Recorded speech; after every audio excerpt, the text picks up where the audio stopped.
Aujourd'hui, j'ai maudit ma mère. J'ai inspiré profondément et du fond de mon cœur, j'ai maudit ma mère.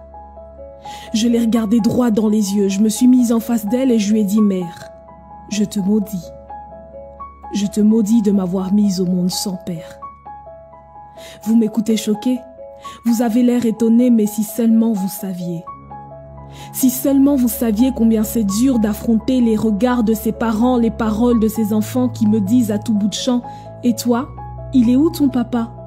J'en avais marre, alors ce soir-là, maman était en face de moi et je lui ai dit « Mère, je te maudis de m'avoir mise au monde sans père. » Tous les enfants de mon âge savent à quoi ça ressemble de se prendre une baffe après 2-3 gaffes, de dormir dans le salon et bam, se retrouver dans sa chambre, mais moi pas.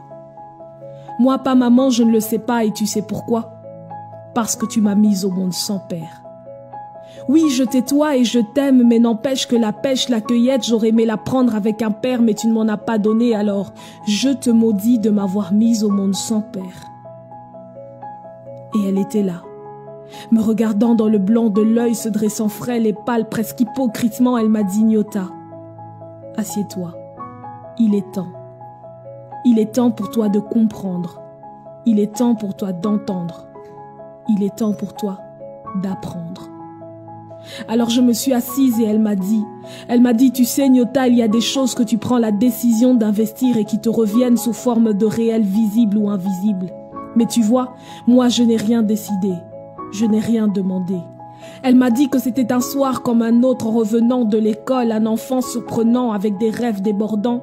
Elle avait plein d'ambitions mais sans précédent, ce soir-là c'était la dernière fois où elle aurait la force d'y penser. Sur le chemin de la maison, un homme lui a demandé quelle heure il était. Poli, elle lui a répondu en continuant son chemin, mais 3 mètres plus loin, dans sa jupe d'uniforme, il lui a tapé sur l'épaule en lui disant qu'il était l'heure d'accomplir sa besogne.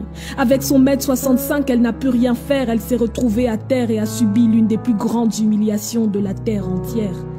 Je la regardais pleurer devant moi, elle me disait « Nyota, crois-moi, j'ai crié, je me suis battue, j'étais pliée devant cette brute, mais après 5 minutes, j'ai compris que je ne pouvais plus m'en sortir, alors je l'ai laissé faire. » Elle l'a laissé faire parce qu'elle ne pouvait rien faire.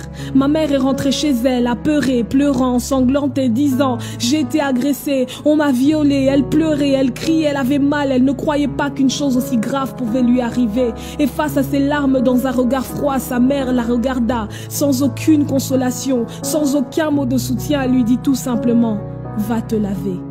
Ma mère m'a dit, tu sais Nyota, je ne leur en veux pas car dans cette partie du Congo, chaque femme s'endort avec la peur d'apprendre un drame parmi ses enfants. Chaque femme est mentalement préparée à la souffrance. Certaines femmes congolaises ne savent pas consoler car elles n'ont jamais reçu consolation. Elles pourraient aider les autres à guérir si elles-mêmes avaient reçu guérison. Mais à défaut de ne pas pouvoir exprimer la colère qui remplit leur cœur, elles s'enferment dans un silence culpabilisant. Et pendant un instant, on a gardé silence. C'était le silence le plus éloquent de toute l'histoire des silences. Ce silence parlait. Ce silence disait « Mère, je suis désolée. » On m'a dit ta mère était une fille de joie, elle t'a eu entre 2 soirs dans un bar. Je pensais que tu étais de celles qui faisaient des choses pour plaire, mais je me trompais alors. Je suis désolée. Je suis désolée de n'avoir pas vu que pendant toutes ces années, il y avait quelque chose que tu voulais me dire. Et je me suis jetée à ses pieds. J'ai pleuré. Amèrement. Longtemps.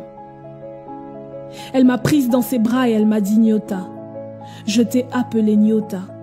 Tu as 50% du sang de ton agresseur de père, mais tu as 50% du sang de toutes ces femmes qui attendent justice. Nyota veut dire étoile et je sais que par toi une nouvelle lumière poindra.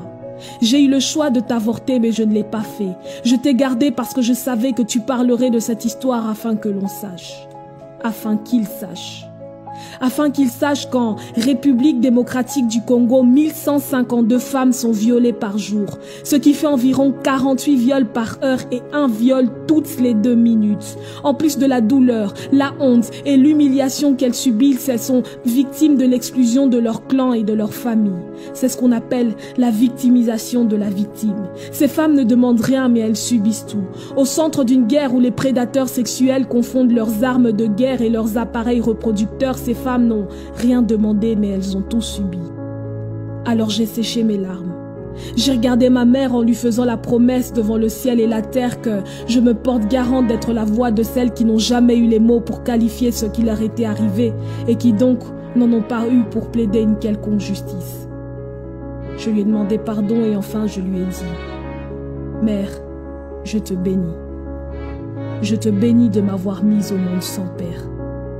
Mère, je te bénis de m'avoir mise au monde sans père parce qu'avec ça, j'ai plus de force pour combattre et de rage pour voir ces crimes passer sous silence, arriver sur la scène d'une justice qui a besoin d'être reformée. Autant je te bénis, mère, autant je bénis toutes ces femmes congolaises qui, malgré les tourments, trouvent la force de dresser leur torse fièrement et regarder vers un avenir qui est souvent sombre, mais rempli d'espérance. Je bénis la femme congolaise et celle qui n'a pas besoin d'avoir une nationalité particulière pour que le crime qu'elle a subi soit entendu, reconnu et puni. Et s'il y a bien quelque chose que j'aimerais te dire, mère, au nom de toutes ces femmes qui ont souffert, c'est « Je crois en la justice, humaine ou divine. Je crois que le jugement sera conforme à la justice. Sous ce ciel ou sous un autre, je crois que tous les crimes ne resteront pas impunis. »